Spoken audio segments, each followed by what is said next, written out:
Okay, let's unpack this. We are diving deep into, well, maybe the most critical and competitive vehicle segment on the road right now, the compact SUV. It's absolutely packed with options. It is, but our mission today is very precise. It's really custom tailored for you, the listener. We've got a whole stack of sources, reviews, data, everything on the top 5 most reliable compact SUVs for 2026. With one major exclusion. Exactly. We're taking Toyota out of the equation for this deep dive. That's right. I mean, the RAV4 has dominated this conversation for so long, but our goal here is to give you a shortcut, to get you instantly well-informed about the absolute best alternatives out there. This is about discovering those leaders that are, kind of hiding in plain sight. And we're focusing entirely on mechanical reliability, real-world strengths, and who these SUVs are really for. We're looking at the Honda CR-V, the Mazda CX-50, Subaru's Forester, and then the corporate siblings. The Hyundai Tucson and the Kia Sportage. And crucially, their hybrid variants, which are becoming more and more important. And the compelling hook here, the real reason we're doing this, is that reliability has become the true premium feature for 2026. It's all about the sheer, overwhelming complexity of these modern machines. They're not simple anymore. Not at all. They aren't just simple utility vehicles. Exactly. I mean, we are looking at vehicles built on totally new platforms with complicated driver assist systems and, the huge rapid integration of hybrid powertrains into almost every single model. And when you increase complexity like that, you inherently increase the potential points of failure down the road. It's just effective engineering. So as the vehicles are getting smarter, more complex, how do we confidently define reliable in 2026? It has to be a much deeper look than just, a survey. Oh, absolutely. For this deep dive, we synthesized what reliability means from all our sources into 4 key pillars. It's the foundation for everything else we're going to talk about. Okay, lay out those 4 pillars for us. So the first is drivetrain durability and dependability. This is completely non-negotiable. How well do the core parts, the engine and the transmission, work over the long term? And that's where the type of transmission becomes so important, right? It is. It's critical. That's why a proven conventional component like the 6-speed automatic you find in the Mazda CX-50 is, well, it's just seen as less risky long term. Compared to what? Compared to the unknown durability of some of the newest continuously variable transmissions, the CVTs, especially when they're paired with a small turbo engine. Okay, makes sense. What's the second pillar? The second is performance data versus segment expectations. This is a subtle but really important long-term factor. How so? Well, does the car feel sluggish? Are you constantly having to floor the gas pedal just to keep up? If the powertrain is always strained, that affects long-term wear and tear. And it just makes for a bad driving experience day to day. Immediately. Yeah. Okay, the third pillar. That would be real-world fuel economy and long-term maintenance value. This is about the true total cost of ownership.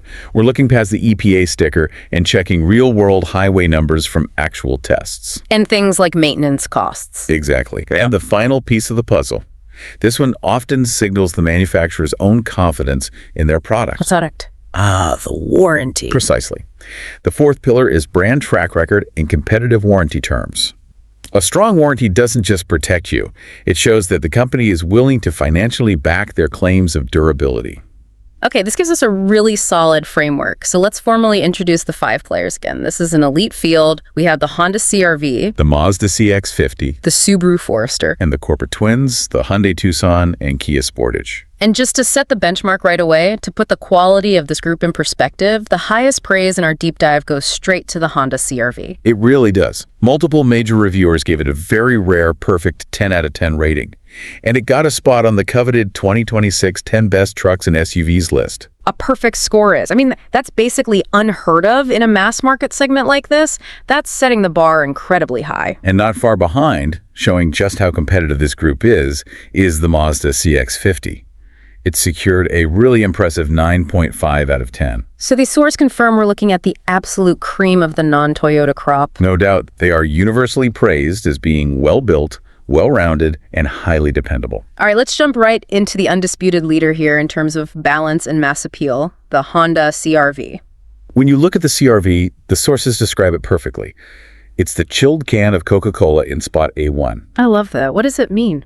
It means it has incredible name recognition, it benefits from Honda's long-term reputation, and it just has this winning recipe that expertly balances utility, comfort, and build quality. Yes. It's the deal, and for good reason. It's the safe, dependable choice that still manages to be incredibly refined. That's how it gets that Car and Driver 10 Best award. That's not an award based on flash, it's based on fundamental quality. And the CR-V's identity is just intrinsically linked to supreme everyday practicality.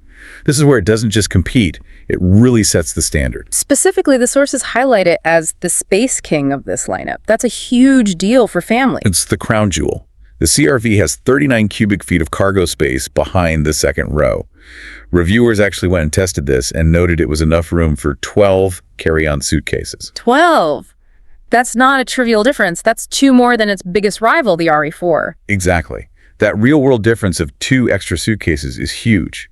That's the difference between packing the bulky hockey gear or leaving the big cooler at home. It speaks directly to its utility. And beyond just the sheer volume. The whole interior is optimized for long-haul comfort. It has an agreeable ride, great rear seat legroom for adults. And Honda specifically designed the front seats to decrease driver fatigue on long trips. That's a subtle feature that makes a huge difference. A huge difference. Okay, let's talk about the 2026 tech updates. Because you can have the most reliable engine in the world, but if the infotainment feels 5 years old, it hurts. It does, and Honda knows this. So all trims now get a larger 9.0-inch central touchscreen. That's a 2-inch bump. Then more importantly, standard features now include wireless Apple CarPlay and Android Auto, plus a standard wireless charging pad.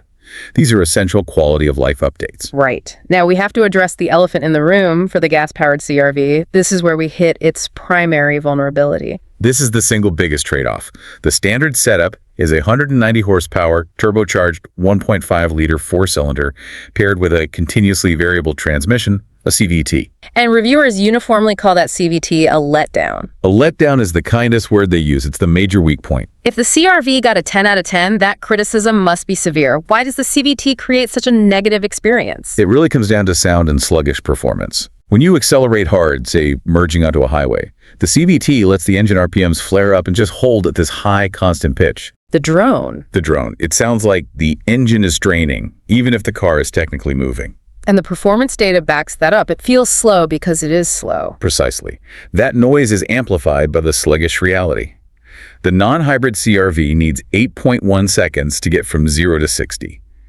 In a segment where 7.5 is kind of the benchmark for acceptable, 8.1 seconds is definitively slow. So the sources are not subtle here. If you want the CR-V's excellence, you really have to move up to the hybrid. Without a doubt. The CR-V hybrid models, the Sport, Sport L, and Sport Touring, are the clear favorites. They completely solve that sluggishness, they offer smoother, more immediate power, and you get better performance and better fuel efficiency. Which brings us back to that evolving insight. The hybrid is now the performance upgrade. It is, and Honda is even leaning into this with the new Trail Sport trim for 2026. Right, for the buyer who wants that rugged look. And it's a major development because it's Honda's first hybrid trail sport. It's aimed right at the light off-road crowd. It's got the rugged package. And critically, it starts around $40,000 for the hybrid version. So you get the reliability, the space, the rugged look, and the recommended powertrain all in one. So if we sum up the CR-V, it's the definition of mainstream excellence. It's the ultimate utility vehicle for the modern family. Best for people who prioritize interior space, that best-in-class cargo and legroom, and a refined, balanced ride over driving thrills. But you have to step up to the hybrid to get that 10 out of 10 experience. That's the key takeaway. Okay, that makes the CR-V the benchmark for refinement. But if it's the perfect balance formula, we now shift to its immediate dynamic counterpoint, the Mazda CX-50. This one scored nearly as high at 9.5, but for totally different reasons. We shift gears completely here, literally and metaphorically. The CX-50 is described as a premium model in a mainstream class, and its ride is consistently praised as dynamically delightful. The core identity is pure driving engagement, which is so rare in this segment. Yes. Its key strength is delivering playful, crisp handling and accurate steering that actually gives you a sense of the road. And this is the impressive part. They did it without sacrificing a smooth ride. It feels like a luxury model from behind the wheel. And its engine and transmission choices are a major reason for that feel and a big point for mechanical reliability. This is a huge advantage for the CX-50. All models come standard with all-wheel drive, and critically, they are paired with a conventional, reliable 6-speed automatic transmission. So it completely bypasses the CVT issues of noise and sluggishness. Completely. It ensures a much more predictable and refined power delivery. And the engine choices make a big difference. A huge difference. You start with a standard 187 horsepower 2.5-liter engine, which is adequate, 0 to 60 in 8.4 seconds, so comparable to the non-hybrid CR-V. But the one to get is the turbo. The recommendation from every single source is that the optional turbo engine transforms the vehicle. How significant is that transformation? It's a massive, category-defying leap.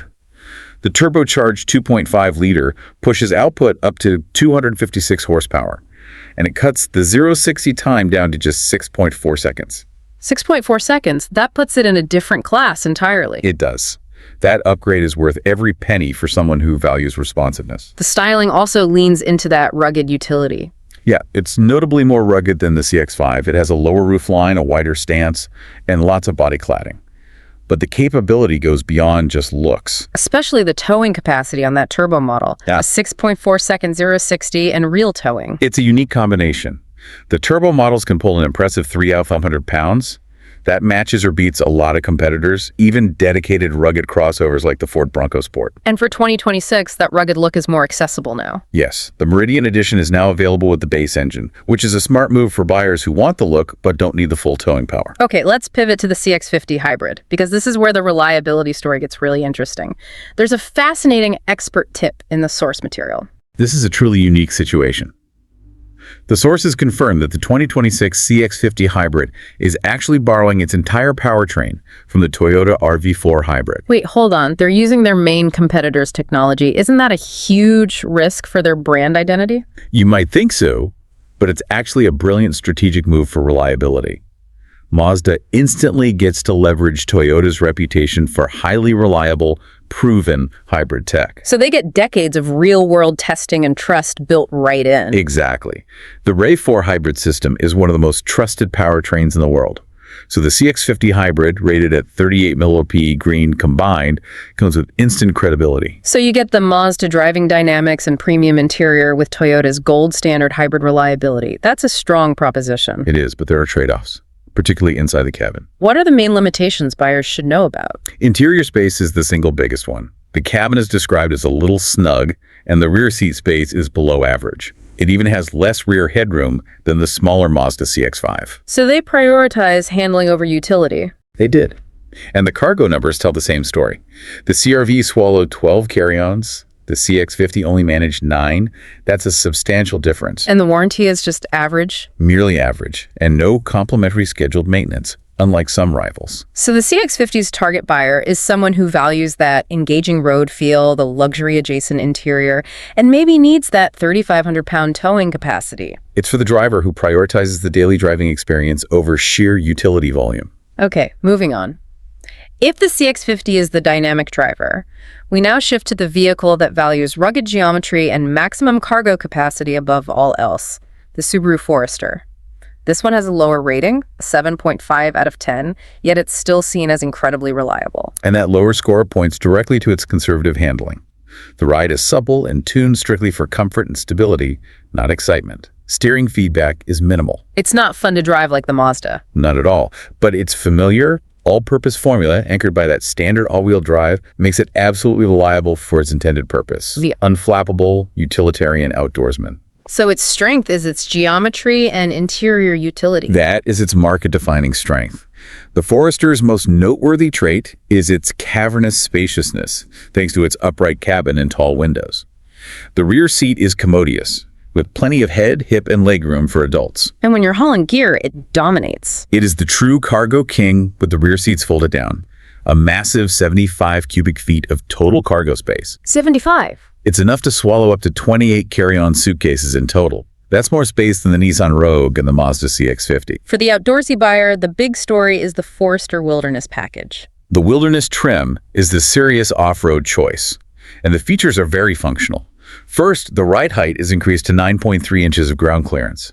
That extra half inch or so makes a crucial difference on a trail. And what did they do mechanically to make it better off-road? They engineered it for low-speed, high-torque situations. It has revised transmission tuning and, critically, a shorter final drive ratio. Okay, explain that in simple terms for the listener. A shorter final drive ratio just means that for every rotation of the wheels, the engine has to spin more times.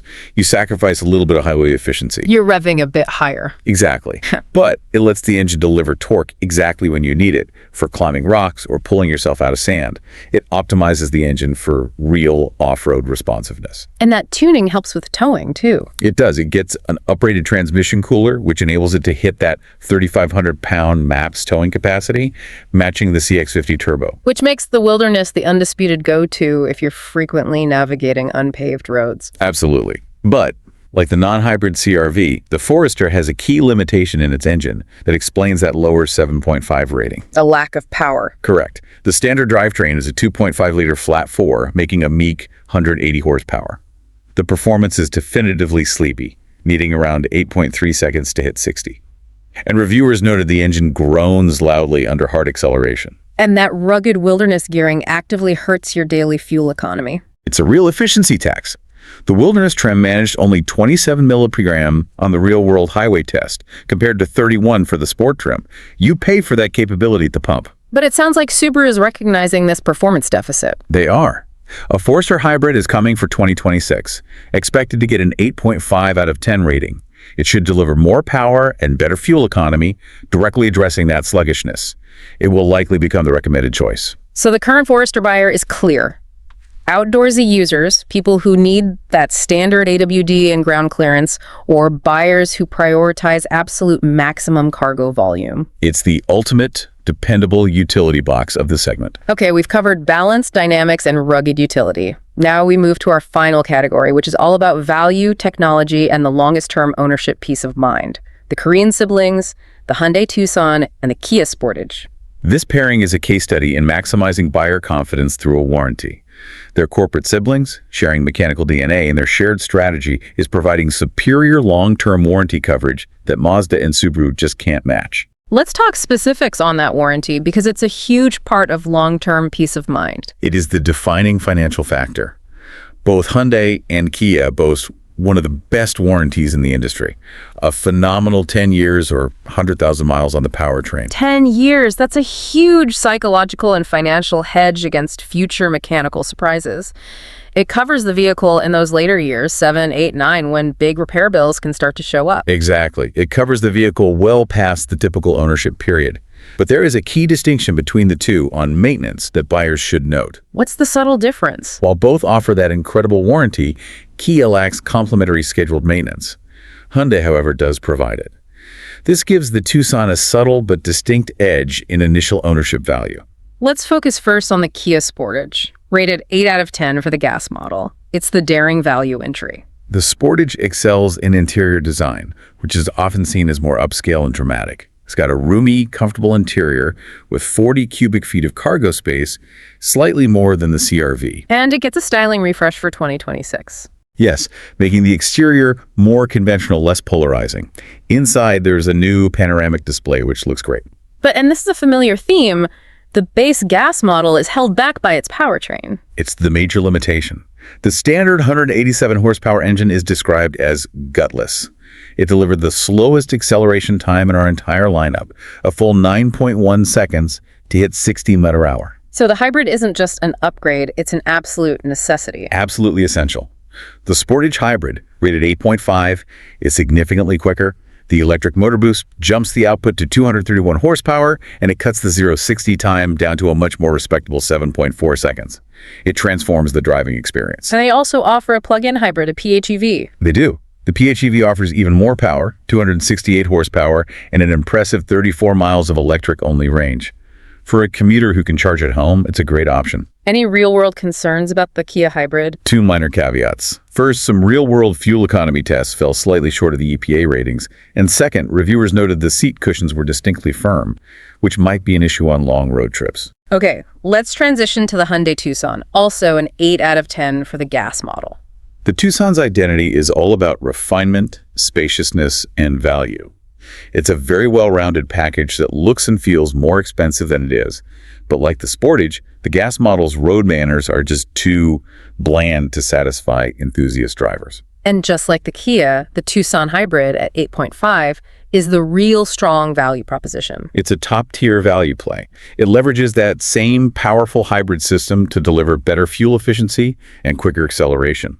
It's a refined package, backed by that industry-leading warranty. And the key differentiating factor over the Kia comes down to that complementary maintenance. That's the critical tiebreaker. Both have the 10-year warranty, but Hyundai sweetens the deal with that maintenance. For a buyer who wants to minimize out-of-pocket expenses in the first few years, that pushes the Tucson ahead. So for the Hyundai and Kia, the target buyer is hybrid-focused, looking for acceleration improvements or anyone prioritizing that absolute longest-term peace of mind. That 10-year, 100,000-mile coverage isn't just a number. It's the ultimate financial hedge. We've covered 5 incredible, reliable SUVs. Let's move into the synthesis now and connect the dots, starting with that performance story of the hybrids. What's fascinating is how consistent the story is. Hybrid tech has evolved past just being an efficiency choice. In this segment, the hybrid variants, the CR-V, the Sportage, the Tucson, they all offer better acceleration alongside the fuel economy benefits. It's the undeniable trend. The base gasoline engines are consistently sleepy. If you want a well-rounded, responsive, reliable driving experience that avoids straining the engine, you have to choose the hybrid. The hybrid system provides that necessary electric motor boost that transforms the driving character from sluggish to responsive. And then you have the interesting outlier, the Mazda CX-50 hybrid. Correct. Relying on the proven Toyota RV4 hybrid technology. It's a smart shortcut to confidence and gives that model instant, unassailable credibility. Okay, let's contrast the unique characters of these 5 simple takeaways for the listener. Let's break them down by their primary priority. Start with the Honda CR-V, the 10 out of 10 winner. The CR-V is the ultimate balance package, best for outright passenger and cargo space. But the gas model is hampered by that CVT. The choice is the CR-V hybrid for the best overall experience. Next, the Mazda CX-50. The premium feel dynamic choice, best for driving engagement, and with the turbo model, a high 3,500-pound towing capacity. The compromise is on utility and interior room. Then the Subaru Forester. The ultimate utility box and off-roader.